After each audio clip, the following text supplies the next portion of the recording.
ఇక top 2 news కి సంబంధించిన డీటెయిల్స్ చూద్దాం. Musi river development project survey కోసం వచ్చిన రెవెన్యూ అధికారులను కిస్మిత్పుర వాసులు అడ్డుకున్నారు.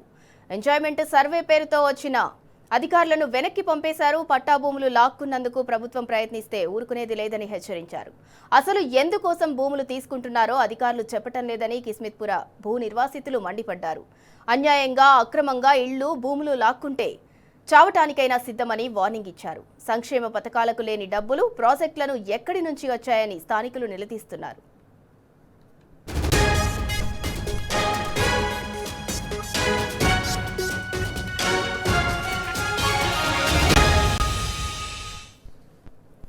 ఇదే అంశానికి సంబంధించి మరింత సమాచారం మా ప్రతినిధి కిరణ్ అందిస్తారు. Kiran, Musi river development revenue అధికారులనైతే అక్కడ భూ నిర్వాసితులైతే అడ్డుకున్నారు. దానికి సంబంధించి పూర్తి డీటెయిల్స్ ఏంటి? సింధూరా, ఏదైతే మూసీ రివర్ డెవలప్మెంట్ ప్రాజెక్టు పైన రాష్ట్ర ప్రభుత్వం మరోసారి కుట్రలకు తెరలేపింది. అయితే రాజేంద్ర నగర్ కు సంబంధించినటువంటి రెవెన్యూ అధికారులు ఎవరైతే ఉన్నారో, నార్త్ కి సంబంధించినటువంటి రెవెన్యూ అధికారులంతా కూడా ఈ రోజు కిస్మత్పురాలో ఉన్నటువంటి ఏదైతే హిమాయత్ సాగర్ కు బ్యాక్ సైడ్ ఉన్నటువంటి కాలనీ ఏదైతే ఉందో కిస్మత్పురాలో రెవెన్యూ అధికారులు సర్వే కోసం వెళ్లారు. అక్కడ ఉన్నటువంటి వాళ్ళంతా కూడా పూర్తిగా వ్యతిరేకించడంతో, అక్కడ తిరగబడటంతో వాళ్ళందరూ కూడా వెనక్కి వెళ్లిపోయినటువంటి పరిస్థితులు కనిపించాయి. మూసీ రివర్ డెవలప్మెంట్ ప్రాజెక్టు కింద ఇక్కడ ఉన్నటువంటి మూసీ రివర్ సంబంధించినటువంటి పరివాహక ప్రాంతం ఏదైతే ఉందో పూర్తిగా దాన్ని అంతా కూడా డెవలప్ చేస్తామంటూ 1,00,000 కోట్లు కావాలంటూ గత ప్రభుత్వం నుంచి కూడా పూర్తిగా ఏదైతే గత 2 సంవత్సరాల నుంచి రాష్ట్ర ప్రభుత్వం ఇదే సహకారం కొనసాగుతోంది. పేదల భూములు టార్గెట్ గా చేస్తూ పూర్తిగా వాళ్ళ ఇళ్లను ఖాళీ చేయించే విధంగా అక్కడ ఏళ్లుగా పట్టా భూములు చేసుకొని పూర్తిగా రిజిస్ట్రేషన్ చేసుకొని ల్యాండ్ కు సంబంధించి కావచ్చు, ఇంటి పన్నులు కావచ్చు, అంతేకాకుండా వాటర్ బిల్లులు, కరెంట్ బిల్లులు ఇట్లా పూర్తి స్థాయిలో అన్ని రకాల అనుమతులు తీసుకున్న తర్వాతనే వాళ్ళు కట్టుకున్నాము. ఖచ్చితంగా రాష్ట్ర ప్రభుత్వం ఇచ్చినటువంటి హామీలను అమలు చేయకుండా ఎక్కడ కూడా రూపాయి పుట్టట్లేదు. అటు ప్రభుత్వ ఉద్యోగులకు సంబంధించి కావచ్చు, లేదంటే ఆర్టీసీ కావచ్చు, లేదంటే ఉన్నటువంటి పెన్షన్లు కావచ్చు, ఇస్తామన్నటువంటి 2,500 కావచ్చు, ఇవేవి కూడా ఇవ్వకుండా పూర్తి స్థాయిలో తమ ఇళ్లను ఖాళీ చేసే విధంగా తమ ఇండ్లు కావాలంటూ రెవెన్యూ అధికారులు రావడంతో సర్వేను అడ్డుకున్నారు.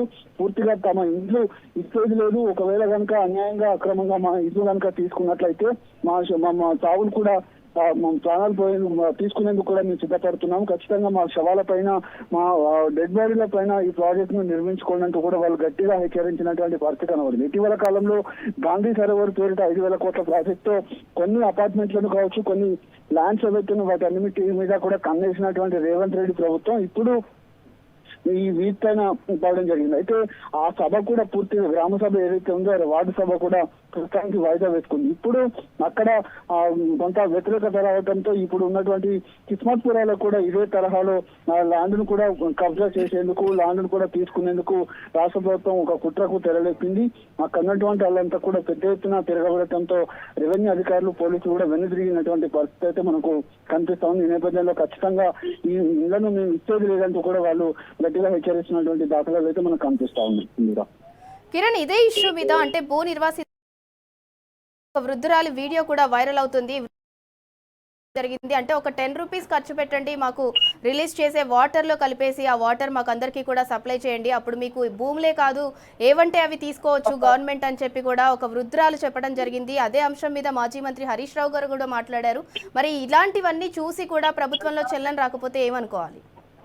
ముందు నుంచి కూడా రాష్ట్ర ప్రభుత్వం ఎక్కడ కూడా ల్యాండ్ కు సంబంధించినటువంటి యాక్వేషన్, భూసేకరణ పనులని చెప్పి ఆ ల్యాండ్లను తీసుకోవటం కావచ్చు, లేదంటే ఉన్నటువంటి ఇండ్లను కూలగొట్టడం కావచ్చు, హైడ్రా పేరుతో హైడ్రామా సృష్టించి ఇప్పుడు రాష్ట్ర ప్రభుత్వమే నేరుగా రంగంలోకి తిరిగి ఉన్నటువంటి లాంటి లగచర్ల భూముల నుంచి మొదలుకొని హెచ్యూ భూములు కావచ్చు, అంతేకాకుండా హిల్ట్ భూములు, ఇండస్ట్రియల్ భూములు కావచ్చు, అంతేకాకుండా ఫార్మాసిటీ, ఫ్యూచర్ సిటీ లాంటి భూములన్నీ కూడా పూర్తి స్థాయిలో వెనక్కి తీసుకుంటున్నటువంటి దృశ్యాలు అయితే మనకు కనిపిస్తా ఉన్నాయి. ఈ నేపథ్యంలో నిన్న మొన్న నుంచి కూడా సోషల్ మీడియాలో కావచ్చు, ప్రధాన మీడియాలో కూడా ఈ వార్తలు చక్కర్లు కొట్టడంతో అక్కడ ఉన్నటువంటి అధికారులు మాత్రమే ప్రస్తుతం వెనక్కి తగ్గినట్టుగా తెలుస్తుంది.